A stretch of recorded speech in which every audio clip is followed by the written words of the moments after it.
All right, everybody. Happy Tuesday. Good morning.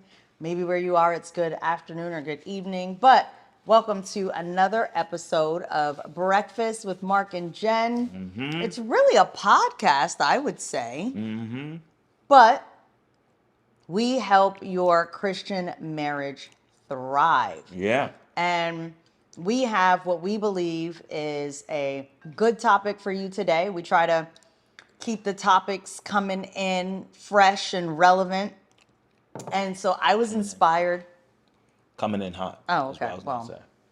I was inspired by a post I saw from a friend who basically was just asking, are you sure that your marriage is fruitful? Right. And she didn't mean in terms of having children. She meant in terms of, is your marriage producing purpose?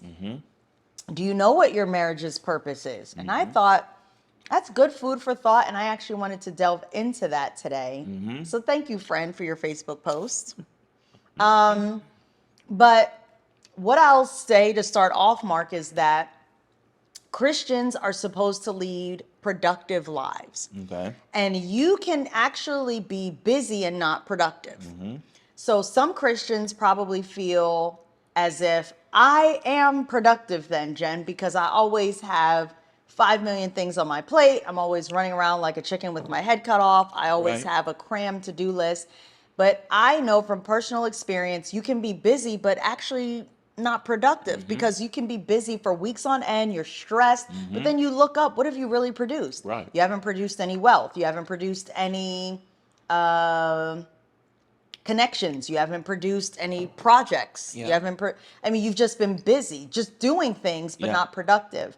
And it's reminds us of the story of Jesus when he cursed the fig tree.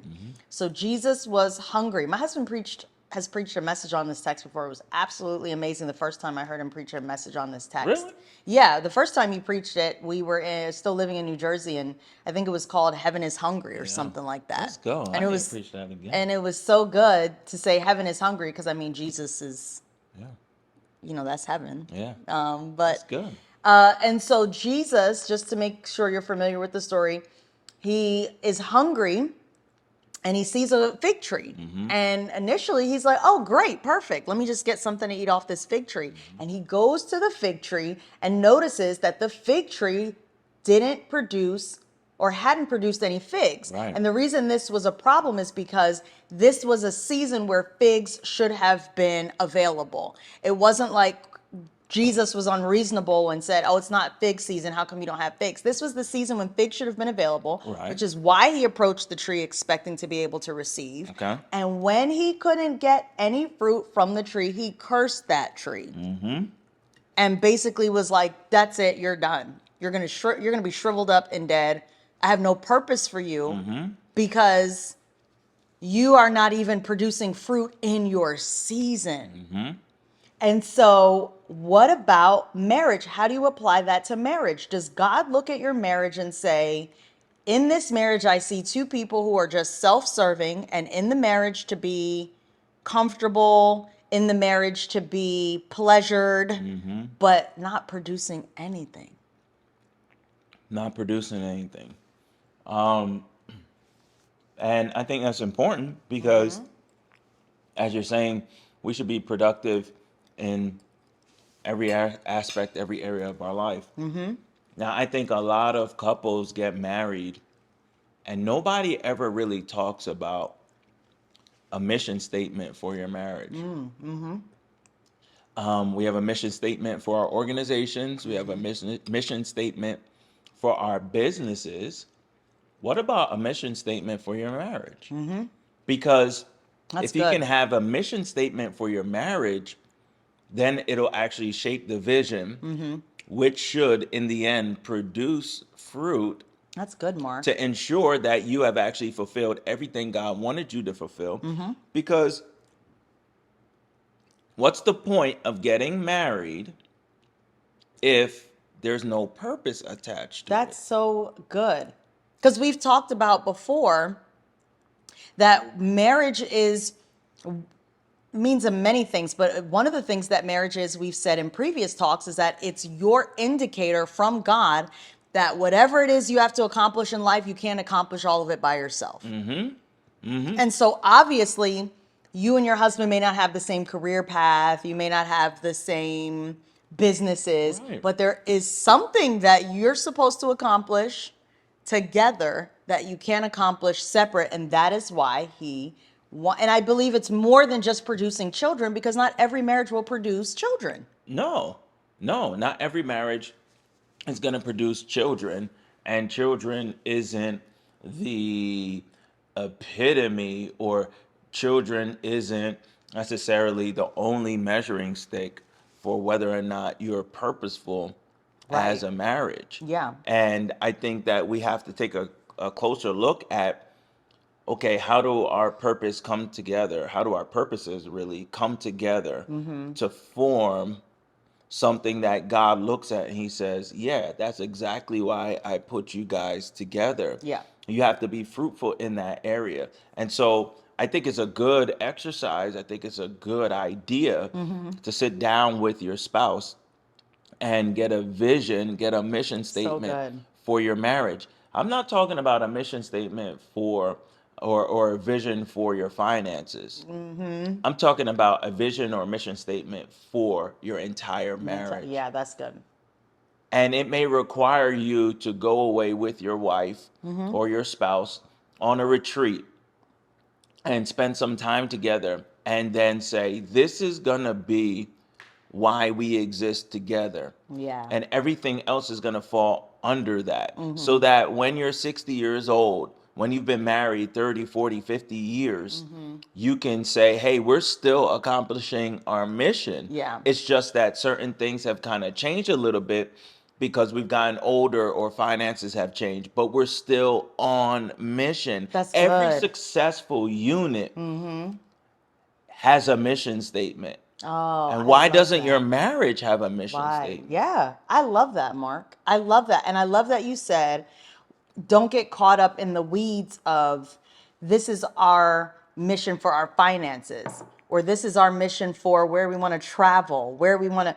Those are goals and dreams that are worthy goals and dreams, but it's not the overall mission statement for your marriage. And I'm glad you said that, because there are some marriages that produce a lot of income, Right. because the husband and wife either are great at business Yep. or they're great in their careers, and it causes the household to have a lot of money.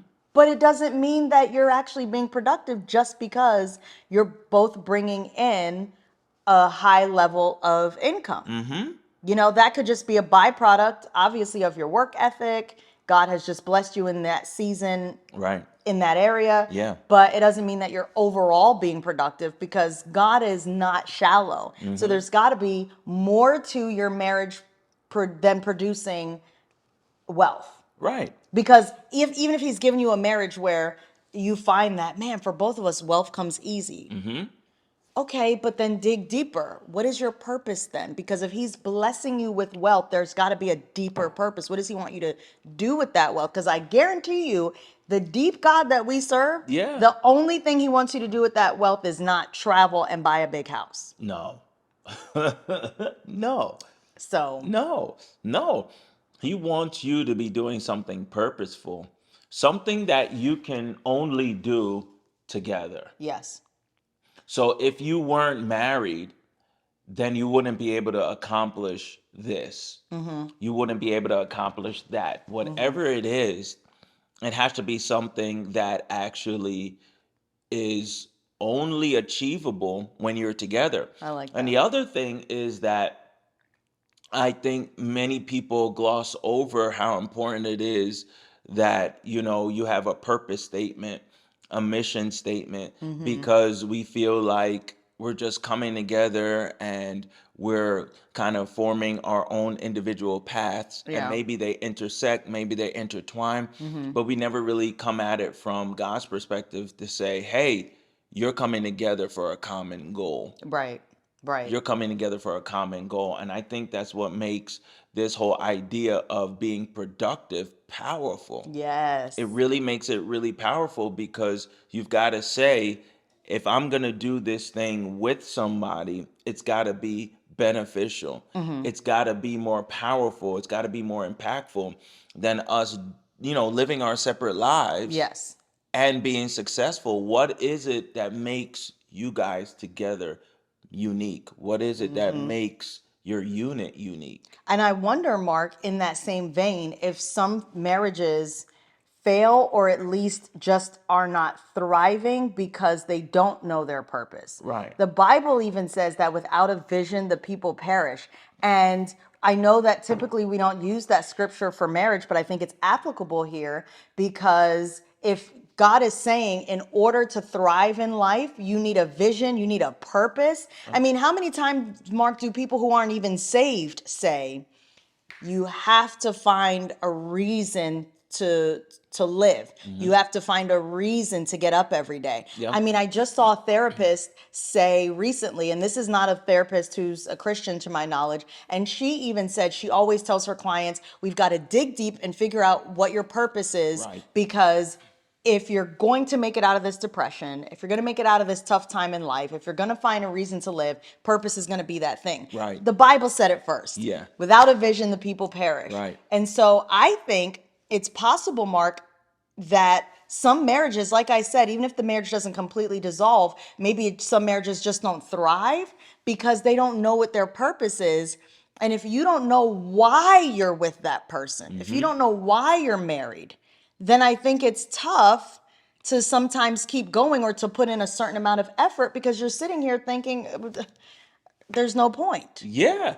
There's no point. And I think the mission, the common goal, is strong enough to bond people together and keep the marriage going. In seasons when you don't have other things working for you, if you have a good foundation, a good purpose statement, a good common goal, then the marriage will actually stand and withstand the test of time because you say, hey, we're going through a rocky season, but you know what?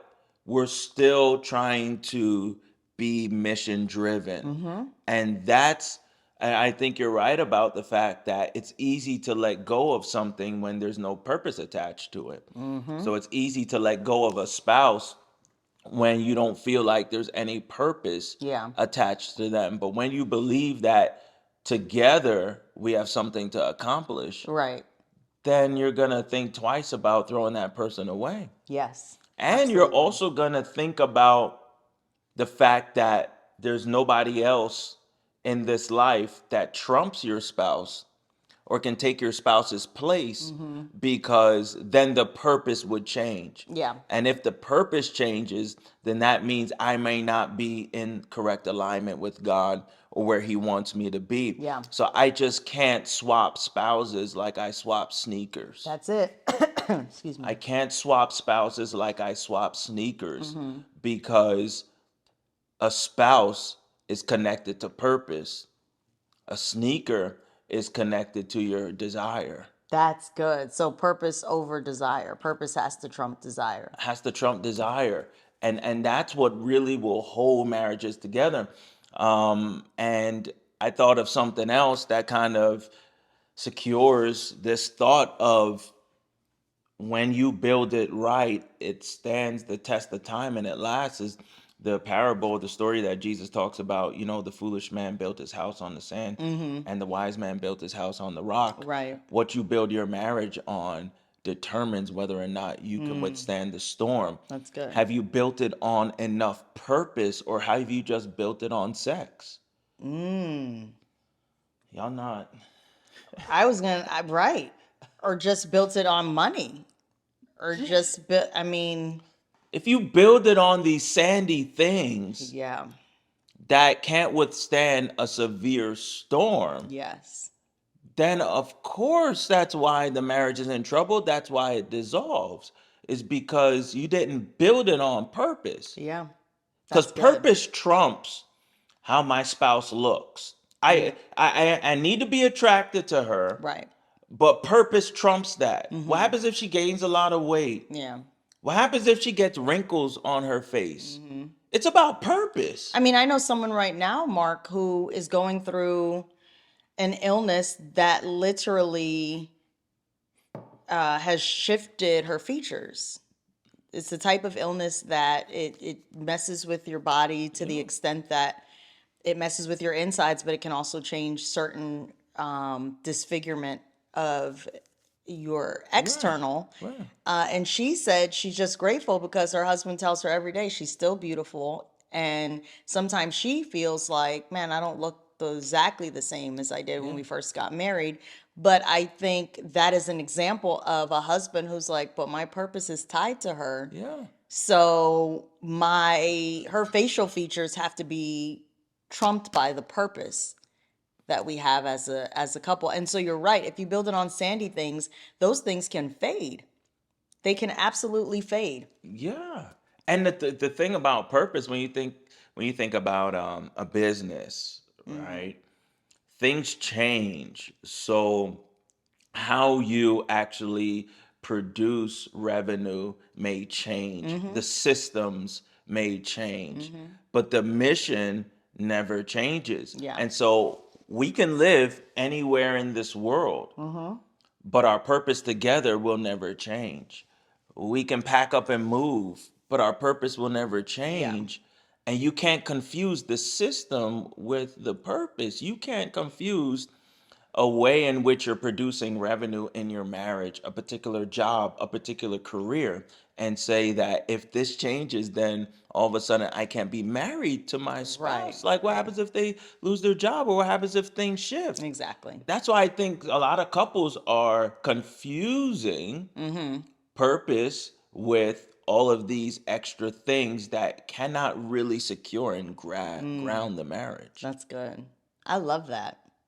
I mean, this is good. This is So you have to then take stock of your marriage right now, whether you are a newlywed or you've been married for years and you feel like you're a veteran couple, doesn't matter. I think you need to take stock of your marriage today and say, do I know what my purpose is with my spouse? Do I know what my marital purpose is? And if yeah, the answer is no, don't feel bad because, like you said in the beginning, a lot of times when people counsel couples, they don't talk to them about a mission statement right, for their marriage. right. But I think what you should do is take some time to pray about it. Yeah, Think on it. yeah, What is it that you all are supposed to produce together? What does God want outside of you producing children, if He has it for you to produce children, yeah, outside of you producing wealth and all of the things that can be superficial? Dig deep in prayer and some thought and ask the questions, what yeah. on earth are we here What are for? we here for? And I would say, let's give them some examples because you guys are probably like, I don't even know where to start. Like, how do you even craft a purpose or a mission statement for a marriage? And I would say, keep it simple. Yes. You know, Oh no. churches are famous for creating long, unintelligible, Mm. incomprehensible Mm-mm. mission statements with words that you don't even understand. It's so long, it's words you can't connect with. We're like, okay, but what is the mission? After Yeah. we've read like 3 paragraphs, what's the mission? Keep your mission statement simple, okay? Yeah. My rule of thumb is that it should be 12 words or less. But you just want to get some generalities, right? You just want to get some common goals and say, what can we always do well? What do we do together that's always great? Are we helpers? Like, is our marriage, Okay. is it just a helping unit? Friends call on us. Right. We help in our community. Right. We coach soccer. We, help at the school. Right. We like, are we together? Do we just help a lot of people? Right. Or are we a joy couple? We bring so much joy to folk. We may not like, we don't see it as help, but we Yeah. lift rooms when we walk in. Yeah. You're People that are couple always everyone laughing. wants to invite because when you come around, they're going to laugh. They're going to forget about what happened Yeah. earlier in the day. Is Joe? We want to know if Joe and Susan are coming to the cookout. That's what we want to know. Because it's Right. not a party unless they come. Right. Well, that's a purpose and a mission Absolutely. for your marriage. What do you think, Yeah, Jen? I think that's true because there's a mom that I see on social media. I can't remember her handle, but sometimes she'll come through my feed, and she and her husband believe that their purpose is to literally rear children that would otherwise be in the foster care system. That's good. So they have, I believe, 8 children. I think some of them are their biological children, but Right. actually they have more foster children than they even have biological children. Yeah. And they don't take in just babies, they'll take in a teenager, an adolescent, a toddler, Right. whoever they feel is the next one to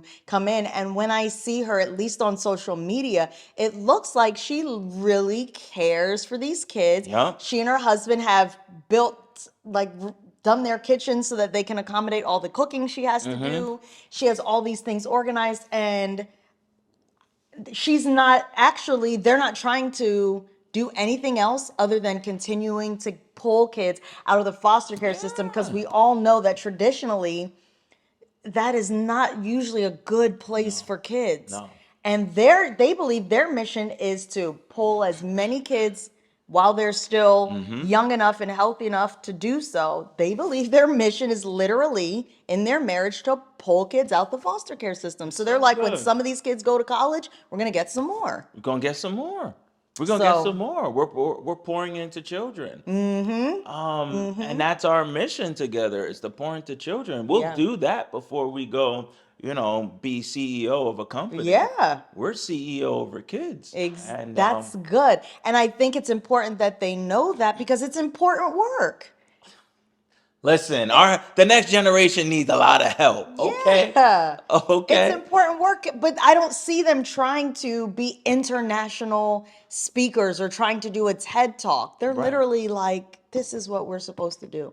Right. And if you could ever find your mission and purpose as a couple and be fruitful, the world opens up to you. It's Yes. amazing how Especially these days where the world is so connected.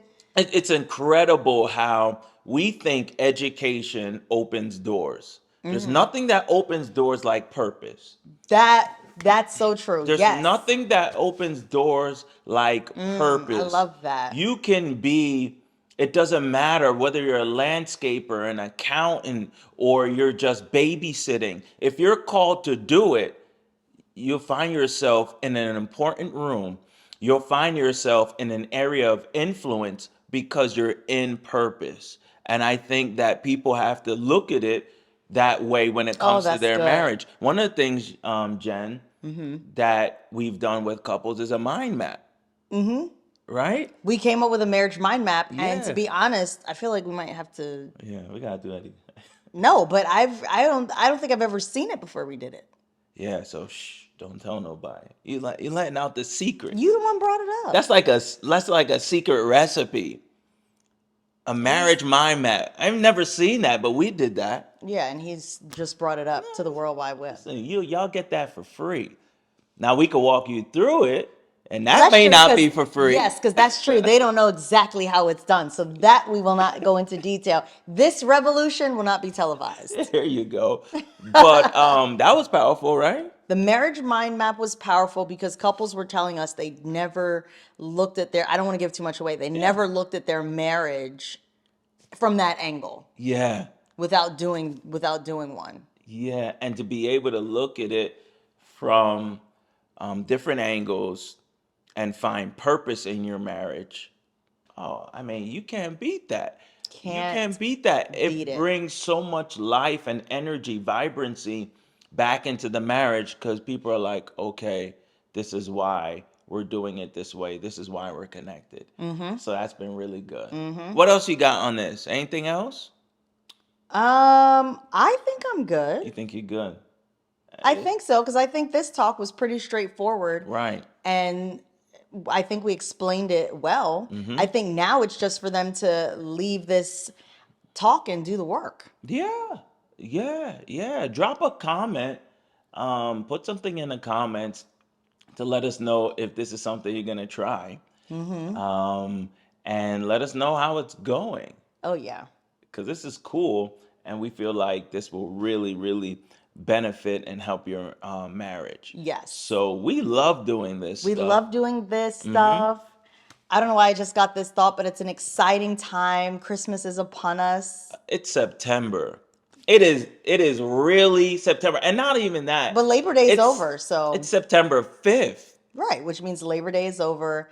Holidays are upon us. Wow. And I think holiday time is a great time for couples also. Ladies, if you haven't started thinking about what your color scheme is for Christmas decor, now is the time. Do not wait until the last minute. Don't be like the 5 foolish virgins, okay?